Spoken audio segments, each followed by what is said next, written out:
Good morning, my friends. It's Miss Mo with Miss Mo's Vegan Kitchen, coming to you for breakfast on Thursday. Had to think about that. On Thursday. Today we have some oatmeal, an English breakfast tea, and some praline nut mix.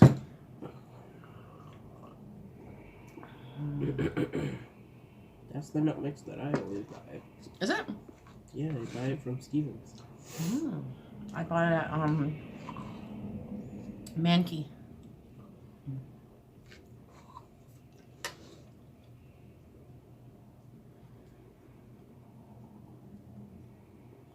Does anybody ever get an itch in their ear, and then the only way to like scratch it is to like move your tongue? Axel's looking at me like I'm loopy. It's all good. You are loopy. I know.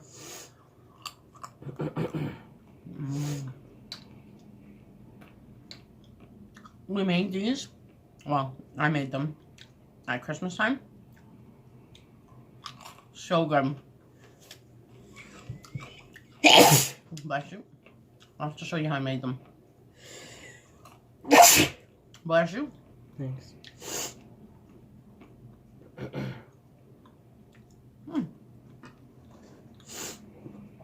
I forgot to take the cutting board off after I was chopping stuff last night. So we're up early, having breakfast.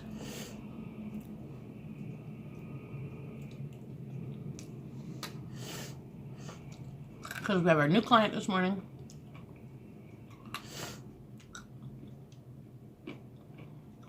I think she's more excited than we are. I'm more excited.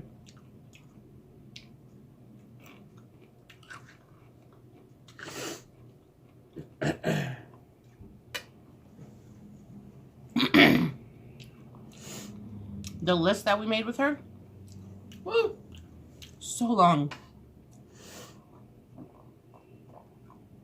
And we have such a huge menu that we want to create today, but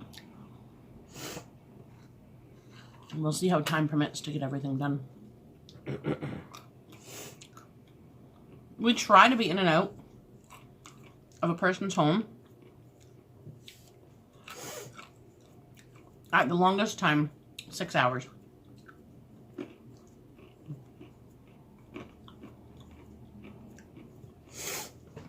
But usually that's only at the beginning. And then once we get used to their kitchen and where everything is, the time cuts down. I also have some water.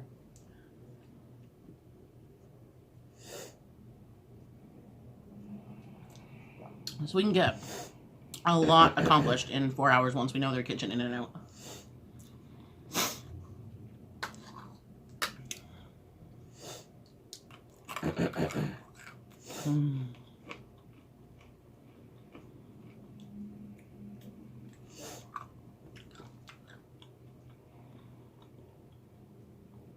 I think this is the first time that I've come on here with a towel on my head.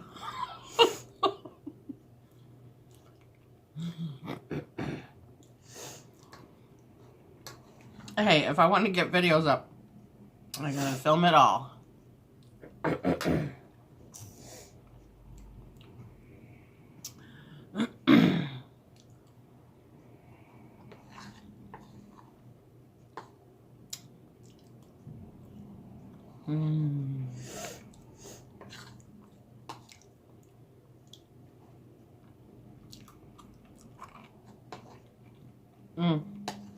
I'm donating some cooking lessons to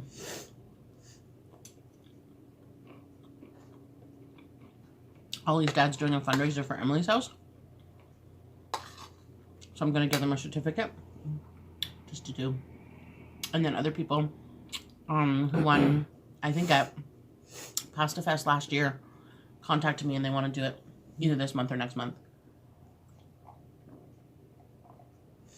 Because they contacted me while you were away.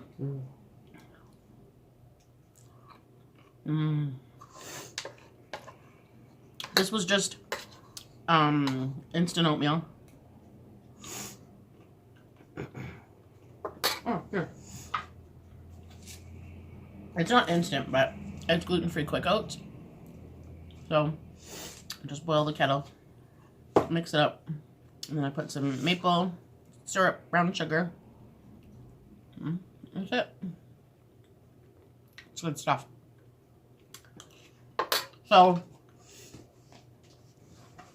unfortunately for some celiacs, even though it's certified, their tummies do not like oats.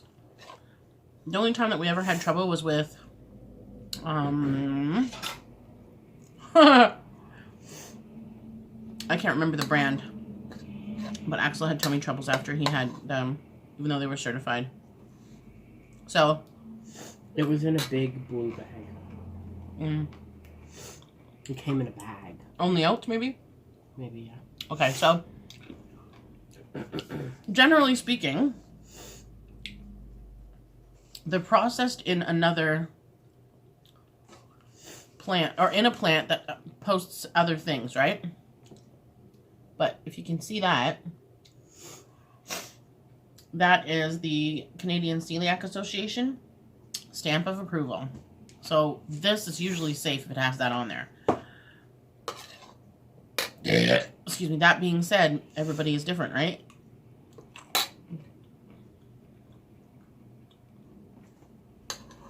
So it depends on how your body accepts things or rejects things.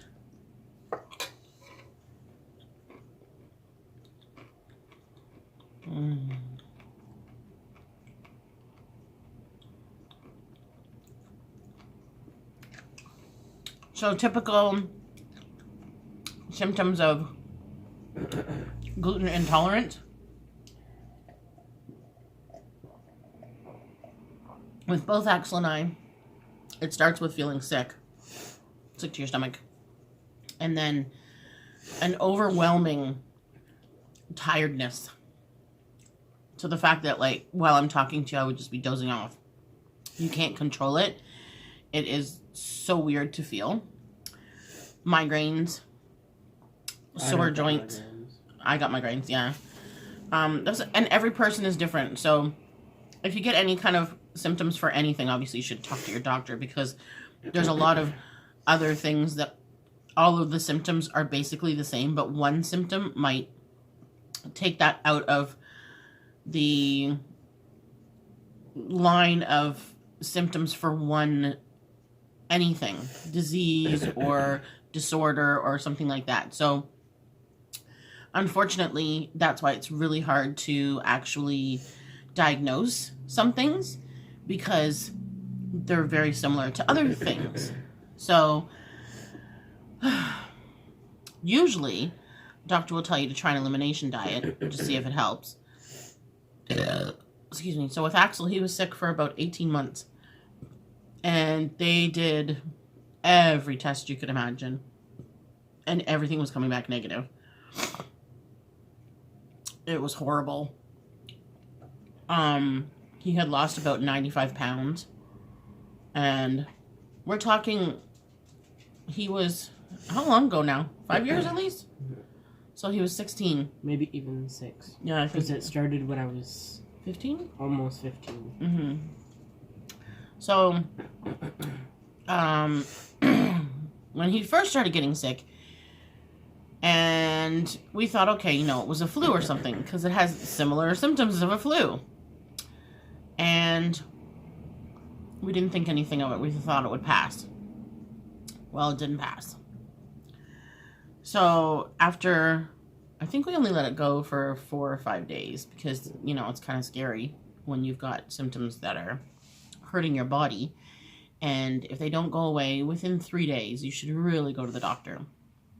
Obviously, if they're serious enough, go sooner. But anyway, we went to the doctor, and they really did think that it was either food poisoning or the flu. So they gave him blood work, tests, samples, blah, blah, blah, and everything seemed fine. sent him home and told him to just drink water, eliminate stuff, sleep, because, you know, your body heals when you're sleeping, and do the best that you can. Problem is, he wasn't able to sleep because he was... Whoa! You okay? Charlie hacking up there. Because he was throwing up so much, he couldn't sleep very long. So he wasn't rested. And, I mean, underneath his eyes... I don't know where all that, like, throw up was coming from either, because... He wasn't really eating anything. Yeah. So it was just coming out of... It was like a lot of bile. Yeah, it was gross. It was so bad. Oh my gosh, friends. Like, and it was everywhere. We could be walking down the street and he would just, whatever, right on the side of the street. You don't really care. He's probably got to go to the bathroom again. Okay. Okay. You don't really care when you're sick what happens. Anyway. Come here. So, there's also, like... he would get weird rashes on his neck, and we had brought him to the doctors for that, and they had said that it was a new soap, and we're like, we haven't changed any laundry soap, any body products that we're using, like body wash, shampoo, nothing. So it was really inexplicable, and the doctors were stumped, because in total, from the time that he started getting sick to the time that we realized what it was, when I realized what it was 18 months, right? It was a long time. It might not have been 18 months, but it was a really long time until you started to feel better.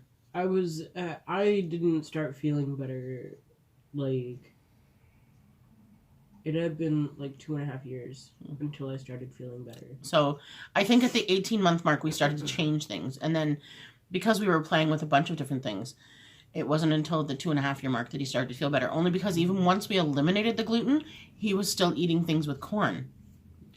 And it wasn't really affecting him a huge amount, so we just thought that it was still the gluten was causing the trouble. And most of the time when I did eat something, it was non-bread because it was the only thing that I could stomach. But then I threw it up anyways because it was wheat. Yeah. So yeah, as a mother, and your kid is sick, you're going to make something to comfort them. And of course, my favorite thing used to be to bake bread.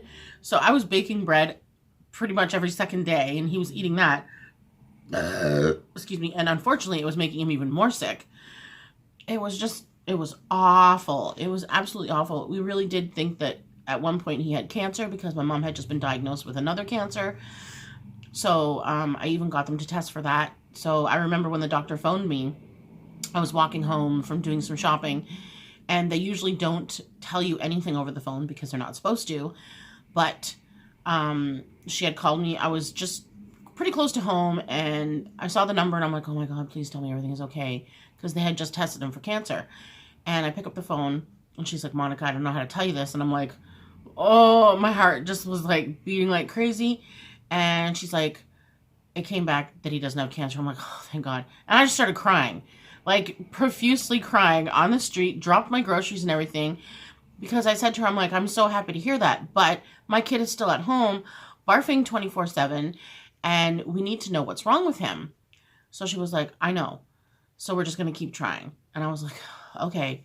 And she said, our last resort is to send him to sick kids. Because they had done everything at this point that they could do at this clinic. So there was no moving forward there. There was no more things that they could do to find out what was wrong. So that night I came home and I stayed on the computer all night for pretty much 3 days, just researching symptoms. And there was a list of things that it could have been. Just to name a few: Crohn's, colitis, some type of cancer that just wasn't getting noticed in the tests that they were doing. So I thought we would just try something else. There was a number of things, but the one that really stuck out was celiac. So 3 days later, I called the doctor and I said, you know what? I really do think that I might have figured this out. And she was like, what do you think it is? And I said, I think it's wheat/gluten. And she was like, you might be right. And I was pissed because I was like, how did they not figure it out? Well, the thing is that celiac is not tested for regularly. You have to actually request it. And it's a special lab test. So she said, okay, what are you going to do? And I said, well, since I started researching all of these things and I figured out that maybe that was one of the issues, we took gluten out of his diet. And she said, and how is he feeling? And I'm like, a lot better. And she was like, well, then you don't need the test. You know your answer. So we kept at it. And every morning and evening, he was starting to feel nauseous. And we thought, what is going on? So then we had to, we had a journal, a really detailed journal of what he was eating, when he was feeling sick, what was the symptoms, so that we could try and pinpoint what was doing it. And morning and night, there was only one thing that he was doing, and that was brushing his teeth. So his toothpaste was actually making him sick. It had cornstarch in it. It had cornstarch in it. So the only way that we figured out the corn thing was this kid loved corn, like loved it. And then as he was doing all of these tests and everything, we hadn't tested him on corn because we just never thought about it, right? And they didn't even ask us to go for allergy scratch tests or anything because we thought that it was something that he was ingesting. And he was already on an elimination diet, but it was the basics. So bread was one of those basics. Bread, rice, apples, toast. Like, obviously toast is bread, but you know what I mean. So, anyway, I made corn one day, and he was like, God, something smells so awful. And we're like, what do you mean something smells so awful? And even he didn't understand why he thought that something smelled awful. Well, he went to bite it. Took one, not even a bite. He went to bite it and had to stop and say, I put it in my mouth, and I took it out. It was a cob. Yeah, and he said, I can't do it, Mom. It's making me sick. And I'm like, oh my God, so that's what it is. So then we changed his toothpaste. We made sure that we read labels. And that is unbelievable to me because after all of this research, I still didn't understand what was going on. So I had to really delve into the depths of the World Wide Webs and find out that the DNA makeup of corn, which is a maize gluten, is almost the exact same DNA makeup of a wheat gluten cell. So your body technically thinks it's being glutened. That does not happen with everybody. It only happens with certain folks. And then there's some who can't have... You got to get the other one.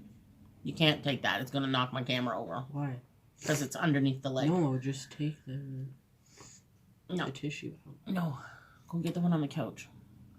So, it was a lot of trial and error. Unfortunately, that meant that he was getting sicker. But then once we figured out what it was, and we really, really did an elimination diet, that he was only basically eating fruits and veggies for the longest time, he started to feel better within 3 days of actually eliminating a lot of those trigger things, obviously, because they were making him sick. And then ever since then, like right away, we know if he has been cross-contaminated with any kind of corn or gluten because he'll upchuck within seconds, which just happened at his birthday recently, which really sucks, but it was okay. And then, so that was about 5 or 6 years ago. And then 3 years ago, I started to get sick. All of this, the beginning symptoms that he was feeling. So the tiredness, the very sluggish, not even tired, like sluggish. Headaches. Mine were really bad migraines, to the point that I couldn't function. And upset stomach. The things that come with upset stomach. And joint pain to the point where like my hands were so swollen at a point I couldn't even bend my fingers at all. Just different kinds of things that were not normal. And I ignored my symptoms because I was going through my depression and just thought that it was part of the depression. Excuse me, which doesn't make any sense now, but of course my brain wasn't in the right moment then. So once I decided to actually pay attention to what was going on with me, and I realized that I was having all of these symptoms, I was like, oh my gosh. Because I like gluten. I do. I'm not even going to say that we don't miss it, because we do miss it, but you don't miss the symptoms, and you don't miss the sickness, and you don't miss the pain, so you don't think about it in that way. But we would love nothing to bake bread and sit down and eat a whole friggin' loaf. It would be amazing. But it can't happen, because the sickness is not worth it. So there you go, my friends. That's your morning story time this morning. So he's been gluten-free for about 6 years, and I've been gluten-free for over 2 years. And there's no going back. Once you figure out what's wrong, then you fix it. And, you know, you feel so much better. I honestly feel like my body is just now starting to heal from all of that sickness, and starting to feel like even my vision feels better. And like, it's really weird, all of the symptoms that you get and you don't realize how bad they were. Just the same as depression, you don't realize how bad it was until you're actually out of it, because man, it was awful. But we're better now. Have a King Kong bum. What's his name? Donkey Kong. I should realize that because it says DK right there, even though it's kind of rubbed off. Okay, my friends, we're going to go and get ready to go to our new client. Have a great day. Don't forget to like, comment, subscribe, hit the notification bell so that you know when we put up a new video. We love you. Keep smiling. Stay blessed.